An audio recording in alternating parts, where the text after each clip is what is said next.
A happy new year to you. Welcome to the very first edition of Foreign Dispatches in the year 2023. I'm Teniola Oyetayo. On the programme this week, we'll take a look at how the world ushered in the new year, plus Brazil welcomes a new president and bids farewell to football legend Pele. Much of the world welcomed the new year with the first full-fledged celebrations seen for years, following 2 years of disruptions caused by the COVID-19 pandemic, marking an end to a year that brought war in Europe and global worries over inflation. Celebrations swept across the globe, ushering in 2023 with countdowns and fireworks. Let's take a look at the highlights. New Zealanders were amongst the first in the world to celebrate the arrival of 2023. In Auckland, New Zealand's largest city, the celebrations were well received after COVID-19 forced them to be cancelled a year ago.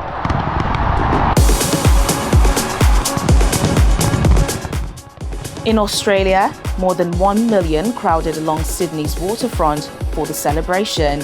More than 7,000 fireworks were launched from the top of the Sydney Harbour Bridge and a further 2,000 from the nearby Opera House. Despite a nationwide surge in COVID-19 infections, celebrations were held across China.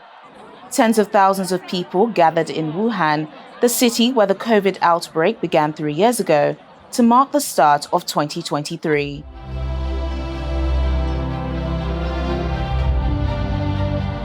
Hong Kong, which has scrapped all COVID restrictions for visiting tourists, welcomed the new year with a massive fireworks and lights display.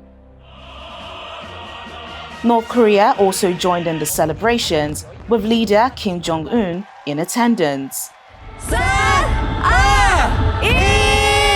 Taiwan celebrated with a dazzling fireworks display over Taipei's 101 skyscraper. A total of 16,000 fireworks were shot up over the course of just 5 minutes.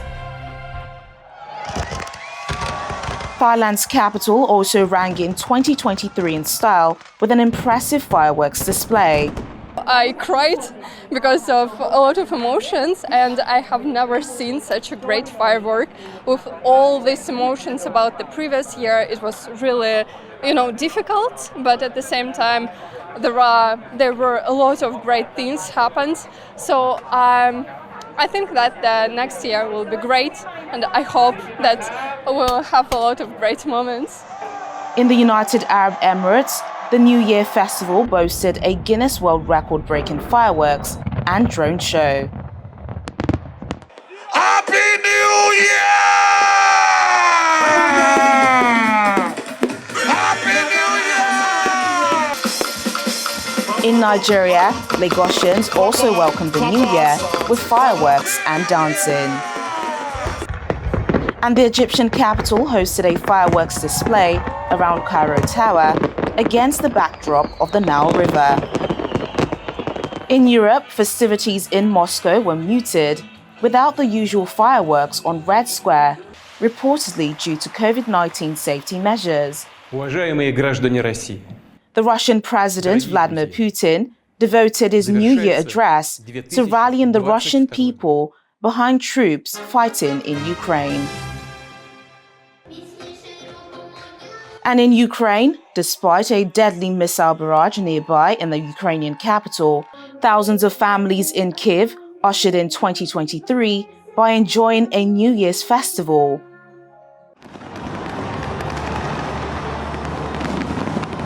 In France, Paris held its first New Year's Eve fireworks since 2019, after the previous 2 years' celebrations were cancelled due to the COVID-19 pandemic. It's my first time in a New Year's Eve away from home, and I like it. I'm from Romania, from Alba Iulia. It's my first time in Paris. The fireworks were very impressive. They were beautiful.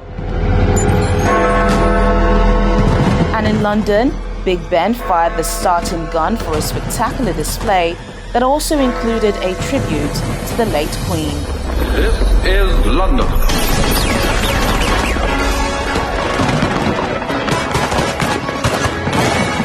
We go again.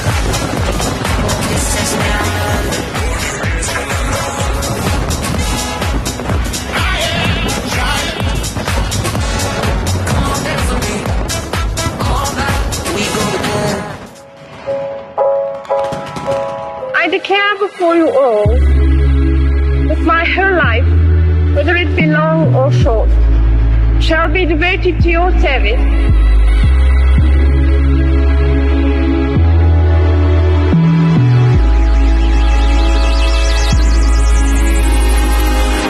Even with the most deeply held differences, treating the other person with respect and as a fellow human being is always a good first step towards greater understanding.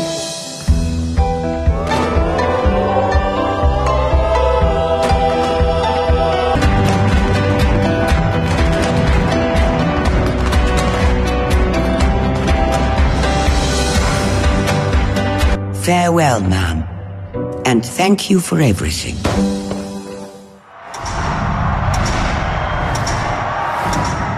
And finally, the traditional Times Square ball drop in New York returned after 2 years of reduced festivities, ringing in the new year to the sound of Frank Sinatra.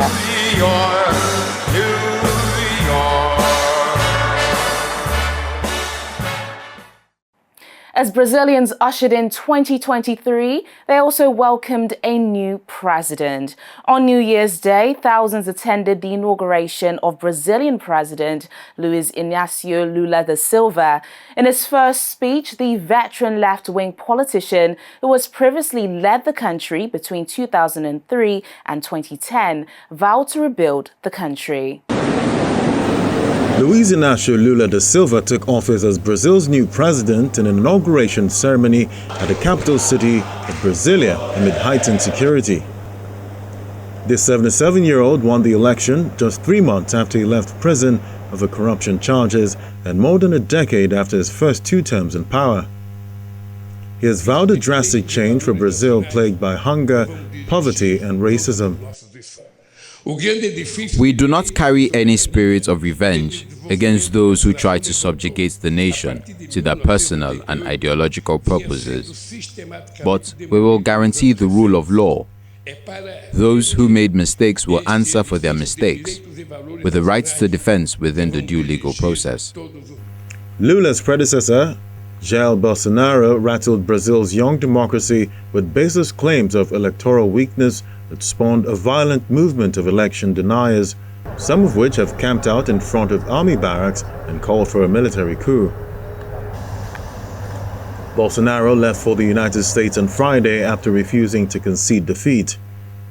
Without presidential immunity, he now faces mounting legal risks for his anti-democratic rhetoric and handling of the pandemic. Lula has accused Bolsonaro of committing genocide by failing to respond to the COVID-19 virus properly.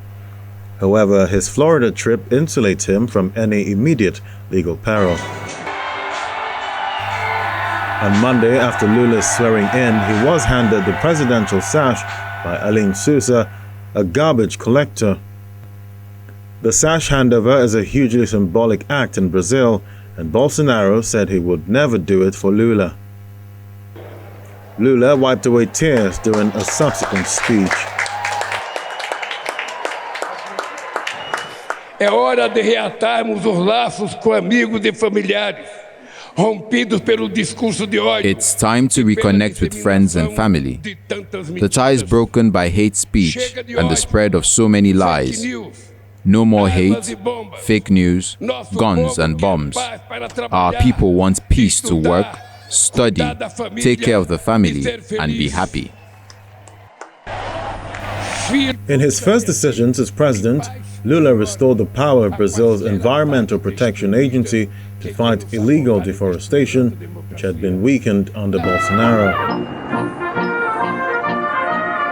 He also revoked Bolsonaro's looser gun policies, which saw gun ownership soar in Brazil. However, as Brazilians welcomed 2023 and a new president, they were forced to bid farewell to football giant Pele, who died just before the new year. Fans paid their last respects to the soccer star at a 24-hour-long wake held at the stadium of his former club. Then a fire truck carried his casket around the city of Santos and delivered it to his final resting place. From rousing cheers to tearful goodbyes, some nearly 230,000 mourners, including Brazil's President Luiz Inácio Lula da Silva, came out to pay their respect and bid farewell to Pele. The soccer legend died on December 29th after undergoing treatment for colon cancer for the past year. His casket, draped in Brazil's flag, laid at the Vila Belmiro Stadium in Santos for a 24-hour memorial service before being taken in procession through the city on Tuesday.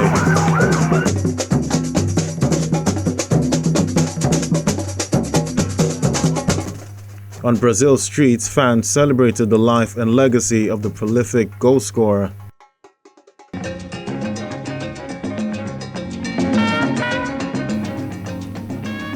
Dubbed the King of Soccer, Pele played for Santos from 1956 to 1974, scoring more than 1,000 goals. He would help lead the national team to World Cup victory 3 times as a player, an unprecedented feat that no one has yet to replicate.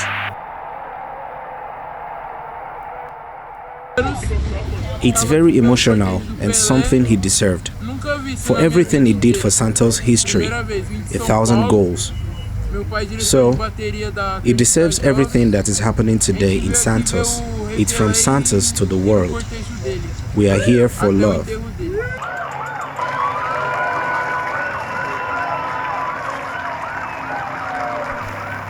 As his casket lay on top of a fire truck winding through the streets of Santos, it made an important stop at his 100-year-old mother's house before carrying on to a private burial.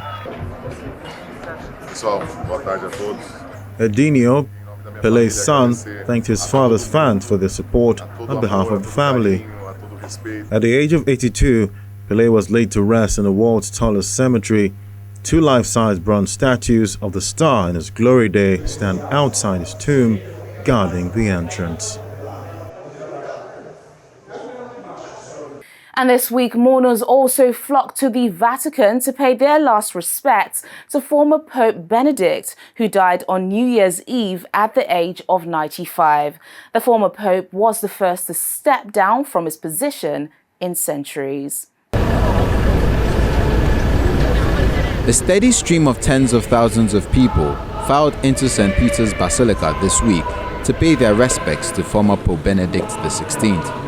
Some of those in attendance had waited for hours in the dampness before dawn to pay their respects to the late pontiff.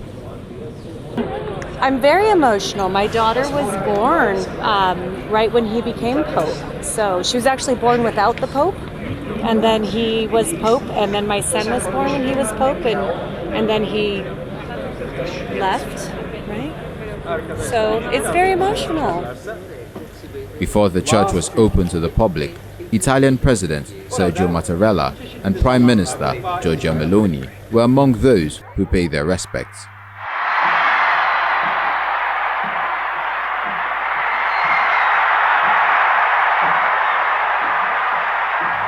The German theologian, who died on New Year's Eve, aged 95, in a secluded Vatican monastery, led the Catholic Church for 8 years before becoming the first pope in 6 centuries to step down in 2013.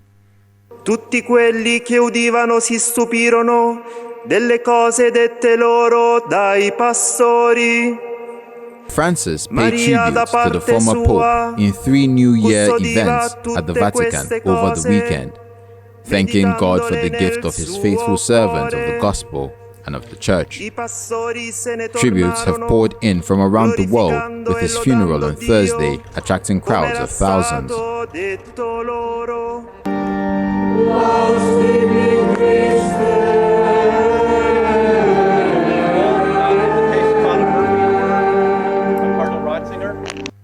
The last papal funeral, that of Pope John Paul II in 2005, was one of the largest Christian gatherings in history and drew an estimated 4 million people to Rome.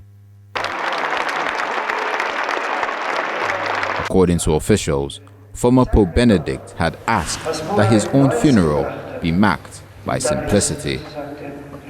When Foreign Dispatches returns in just a moment, Ukrainian soldiers mark the new year on the front line. Please stay with us. And thanks for staying with us on the program. Ukrainian soldiers in the trenches of the Eastern Front Line mark the new year with sadness and resolve, remembering the fallen and vowing to fight till victory. It's the first new year since the start of the war that has claimed thousands of lives since February 2022. Ole Zarotsky volunteered for the Ukrainian Army's 68th Brigade in the eastern Donetsk region following his son's mobilization.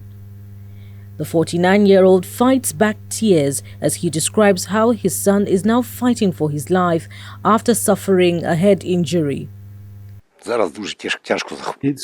It is very tough now. Brain injury, swelling and inflammation of the brain. He is in the hospital in Dnipro. Bombardment and air raids marked the start of the new year as Russia continued intense attacks in Ukraine following a barrage of missiles fired on New Year's Eve.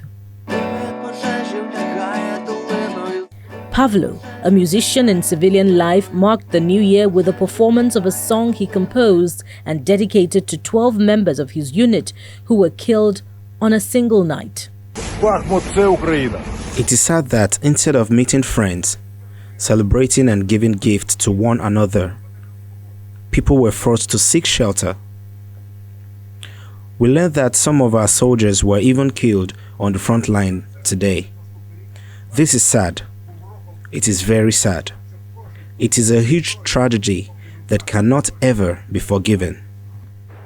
And Kiev Mayor Vitaly Klitschko briefly left the Ukrainian capital to visit soldiers in the Donetsk city of Bakhmut, the epicenter of fierce fighting in recent weeks.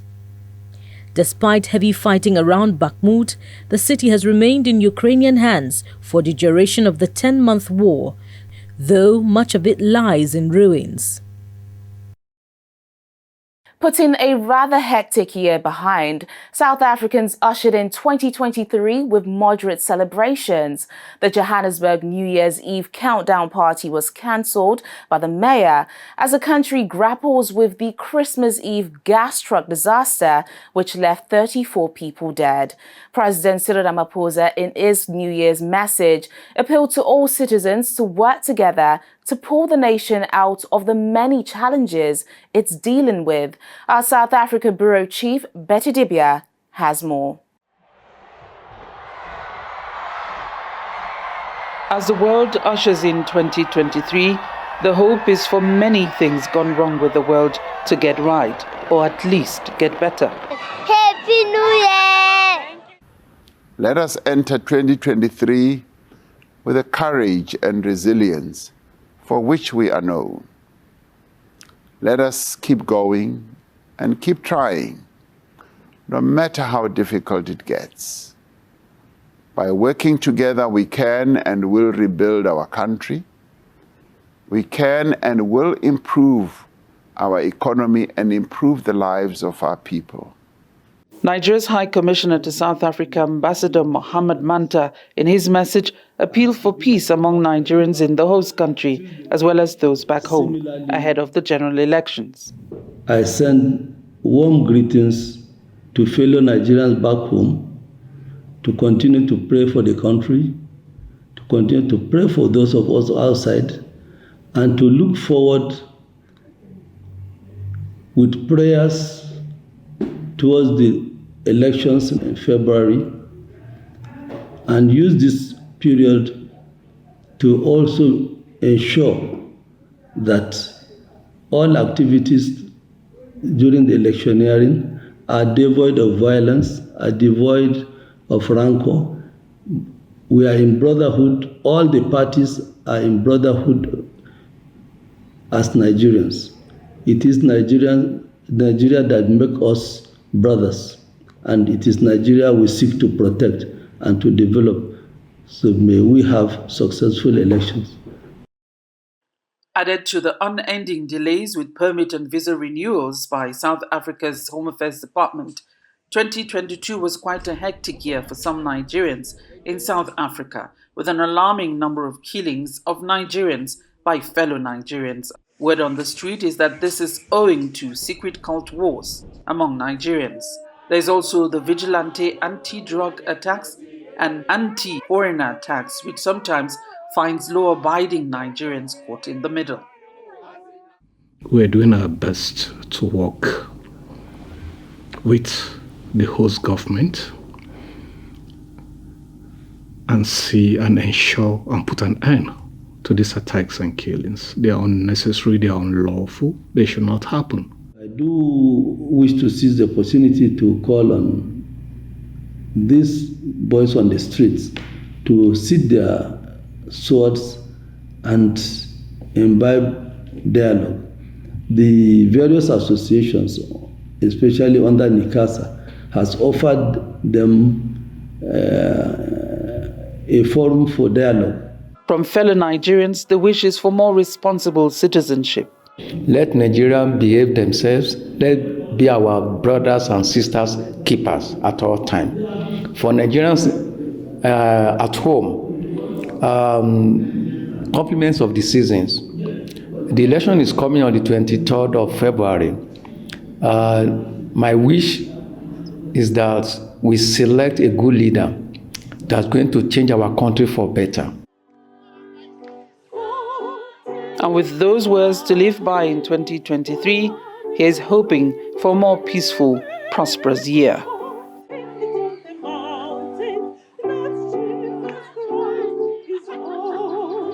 And finally on the program, if you're an ice cream lover, you might want to visit Cape Town, South Africa to get an African-flavored experience. Using only flavors indigenous to the African continent, 36-year-old Tapiwa Guza's ice cream has become the tool through which he's reframing the narrative around African food. Take a look. When Tapiwa Goza first started making ice creams 12 years ago, he never imagined he would one day be whisking pumpkin puree and milk together to make an African-flavored ice cream at a cafe in Cape Town. Hailing from Zimbabwe, 36-year-old Goza says he wants to educate locals and visitors alike on African-flavored experiences and correct the narrative that things made in Africa are second-rate or not as tasty. At some point it became an aspirational thing to say I don't eat African food, I eat Italian food and I eat blah blah blah, you know, and at some point I realized actually we need to correct this narrative that things from Africa are second rate, or they're not as important, or they're not as valuable, or they're not as delicious or accessible. So I started to try to address that problem I was seeing in the world where we as Africans don't value ourselves and consequently we don't get to enjoy our own foods as much as we should be. Located in the bohemian suburb of Observatory in Cape Town, the ice cream cafe offers flavors which include combinations of indigenously sourced food like pumpkin, popped maize, peanuts, sweet potato, clay, and samp, a mushy dish made of dried corn kernels. Every flavor he makes has a story behind it. One such flavor is made from rooibos, a popular tea plant in South Africa, and sweet potato jam. Today we've made a few different flavors. The first one is pumpkin and peanut butter. And that's inspired by a dish called nopi from Zimbabwe. And it's exactly that, it's pumpkin puree together with peanut butter. And then I've also done rooibos and sweet potato jam. And it's quite common in Zimbabwe as well to eat tea with sweet potatoes instead of bread, for just a difference in flavor. And then I've also done clay, and we've used clays from around Africa a lot. And this is clay from Zimbabwe. It gives you a nice earthy, caramelly kind of fudgy texture and flavor. Some customers said they found the flavor surprising and were struck by the familiarity of it. Growing up, we knew that ice cream can be vanilla, something that is just not from here. Now, if you eat something like Sam, it's something that we grew up eating. At the same time, it's it just makes you connect. It connects you with your childhood. Eating ice cream with African flavors is just so heartwarming. I mean, to be on the continent, to be experiencing flavors that are from here. The interesting part is he's open to varieties, as people can bring in ingredients from other parts of the continent and they get a free tub of ice cream in return. And that's the program today. Join us next time for more stories from around the world. I'm Tenyola Oyetayo. A happy new year to you once again.